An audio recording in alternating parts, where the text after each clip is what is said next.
So today we're going to be making a homemade chai latte. Super easy, so much cheaper than going out and buying one, so much better for you. You're in control of the ingredients. Usually when you go out to buy a chai, you're getting it from a concentrate that's loaded with sugar and just something you don't really need for any part of your day. So for those of you who don't know me, I haven't done a scope in a while, so welcome back to my followers. I was just sort of MIA for a while, but my name is Carly, or Coach Carly. I am a nutrition and fitness coach in Portland, Oregon, and my sort of goal is to make eating real food really simple and sustainable and satisfying. So I am here to help you make that happen, and so I do a lot of scopes with nutrition tips and recipes and things like that.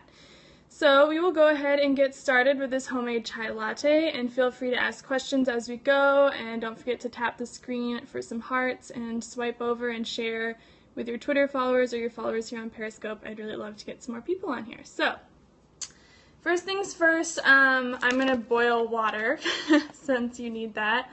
So I've got 1.5 cups of water here. So if you have a little anything you want to write this down on, I'll go over it again, but it's a really simple, straightforward recipe, but if you want to jot down notes. So 1.5 cups water, and I've just got my handy electric tea kettle here. So I'm going to pour this in there and get that boiling.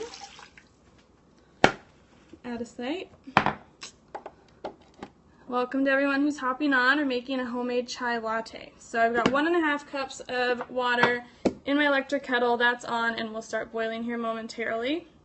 And then for me, I can't do dairy. I can't have milk. I'm intolerant. So, even if you don't think you are, you probably are. Most people are intolerant to dairy in some form or another. So I encourage you to try going without dairy for a while and see how you feel. So I'm going to be making mine today with coconut milk. This is the brand that I like. It's called Arroy D. I order this from Amazon. They also have small, 8-ounce cartons too, so you don't have to get the big carton. Hey there, Bradley. Thanks for joining. But yeah, go ahead. You can get these also pretty cheap at Asian grocery markets. So Arroy D, and the reason I really love this one is because if you can see here, the ingredients, it's 100% coconut milk. That's all that's in here. So a lot of other coconut milks have things like guar gum, carrageenan, and things like that to thicken and stabilize them. And if you have any sort of gut issues, those things can kind of be irritating. So I like this because it's just pure coconut milk. So I'm going to break into this brand new carton here. I go through about a carton a week, probably. Especially, probably more now that I'm making these chais all the time. So I'm going to do a 1/2 cup of this. You can see how beautiful and thick and delicious this coconut milk is. I love it. Okay, 1/2 cup of coconut milk, and I'm going to pop this in my microwave for a minute to heat it up. If you want to microwave your water and your coconut milk, that's fine too. I just put my coconut milk in the microwave because I don't really want to put it in my electric kettle. I've never tried it. I don't know if that's a good idea. So microwave this. About a minute's usually fine. You just want to warm it up. Alright, and then let's talk tea. Obviously you need chai, which don't say chai tea. I don't know, it's one of those weird pet peeves. Chai means tea, so you don't need to say chai tea. It's like saying tea. So chai is tea. And most people are familiar with your traditional masala chai. The coconut milk is a little bit naturally sweet. Yeah, it's got a nice sweetness to it without actually having a lot of sugar. For example, a 1/2 cup has 2 grams of naturally occurring sugar in it, so there's a little kind of sweet flavor to it. So let me get my tea into my tea kettle. So what I use here, I've got one of these tea kettles that has the strainer built in. So I really like that because then it means I brew it in here and then I just pour it into my cup. If you don't have something like that, you're welcome. You can just pour it through a tea strainer, or put your tea in a tea ball and put it in something with your boiling water and stuff. So I'm going to need 4 heaping teaspoons of loose leaf tea. Yes, 1 second. I just want to get this brewing, and then I'm going to ask all your questions because it needs to brew for a few minutes. So 4 heaping teaspoons. And this tea I'm using today is my favorite. It's a vanilla rose chai. So good. I wish you could smell this. Someday we'll have smell-o-vision. Alright, so my water's boiling, so I'm just going to get this steeping and then I will chat some more and answer questions. Oh, it smells so good. Get my coconut milk. Add that. It's like gurgling. Alright, so I'm going to let that sit. You want to let it brew for about 8 to 10 minutes. So, let me set my timer so I don't forget. Alright, so I'll show you this coconut milk again. Somebody asked. So it's called Arroy D coconut milk. Make sure you're getting the milk. They also make a coconut cream, which is like the concentrate. There's no liquid in it, so the milk is what you want. And I order mine on, yeah, take your screenshots. I order mine on Amazon. I get a case of 6 cartons, so it's a lot less expensive that way. You can also get it at your Asian grocery stores or your specialty, like, international market kind of things. And they do sell them in, like, smaller 8-ounce cartons as well if you don't think you're going to go through a big carton like this before it goes bad. It lasts maybe like 5 to 7 days. It says 2 to 3, but that's silly. So that's the coconut milk. I'll leave it back here so you can see. And then chai-wise, we'll talk about chai for a second. So chai is a tea. It just means tea. Most people think of chai, they think of like masala chai, which is going to be your typical, you know, cinnamon and cloves and cardamom, those spicy, that spicy kind of chai that you get. And most places when you go to get it, it is made in a concentrate. So they steep the tea in water and sugar and make like a concentrate, and then they add that to your hot milk to make your chai latte at your local coffee shop. So it's loaded with sugar, and you're not really getting many, like, I don't know, there's just not much to it. There's no nutritional value, nothing really beneficial about it. So what I really like to do is get my own loose leaf chai, and there are a ton of different chai blends. So there's your typical masala chai, you know, a cinnamon, cardamom, spice chai, and then there's a whole range of other varieties. So I go to this place here in Portland, Oregon, where I live. It's called Chai Latte, and they sell loose leaf tea, and they've got probably like 20 or so different chai blends. So you can see the tea is loose in there. And a little bit goes a long way. So you get, this was 2 ounces of leaves. It's about this full, and I can make many, many, many cups of chai out of it. So this one's vanilla rose, like I said. I love it.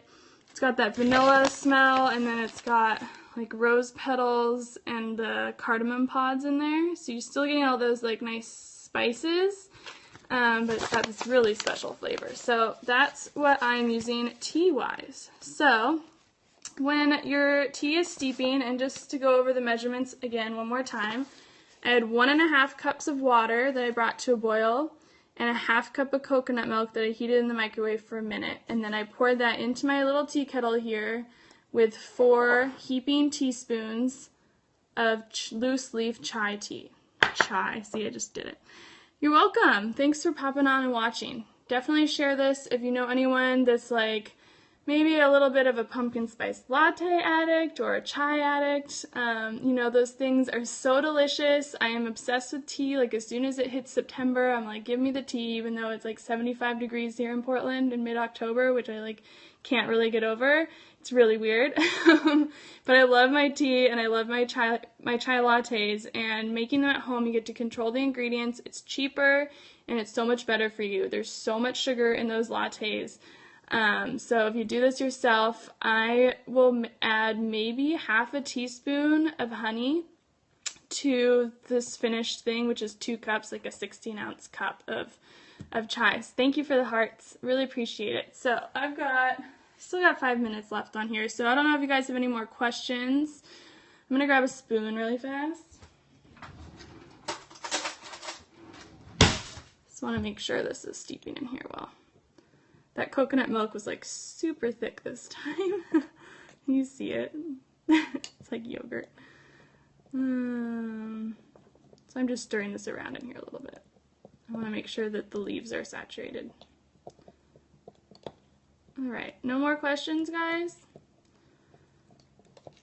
For our homemade chai.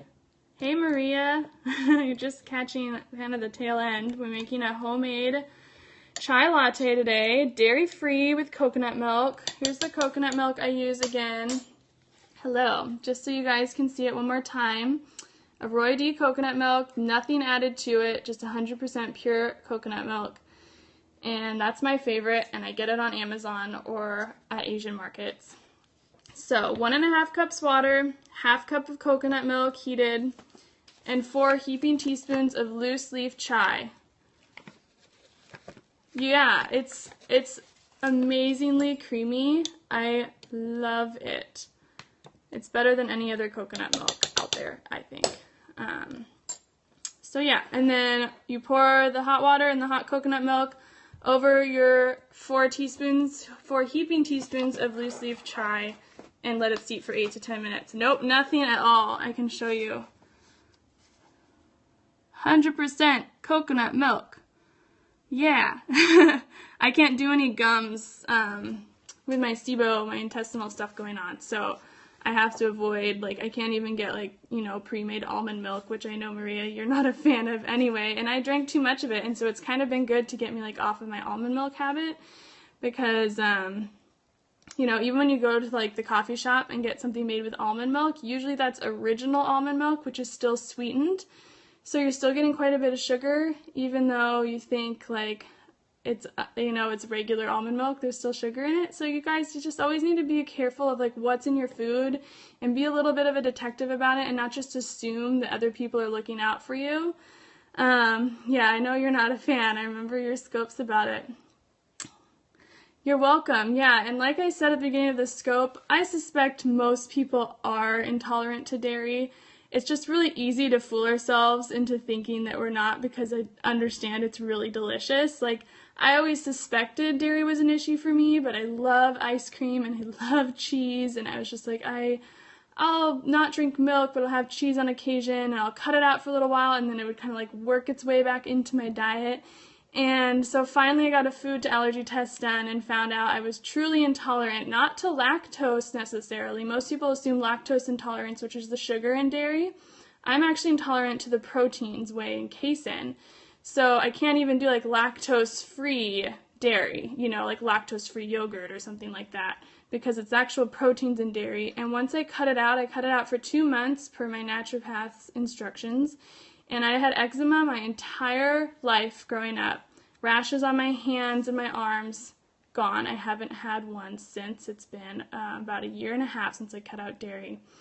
So, you know, I always recommend doing kind of an elimination thing. If you suspect that there's something that you don't have a great reaction to, cut it out for about 4 weeks and then reintroduce it and see how you feel.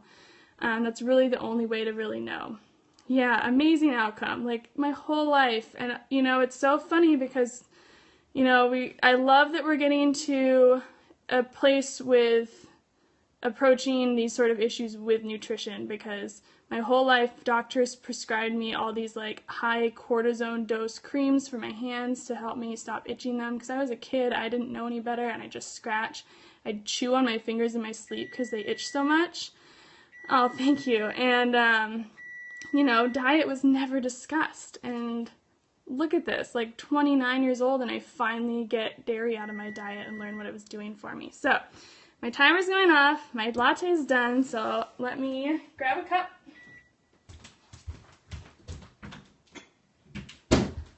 Oh, you guys are gonna like this cup. These bunnies are up to no good. Of course I grabbed this one. Alright, so, finished product. Yum. Doesn't that look good?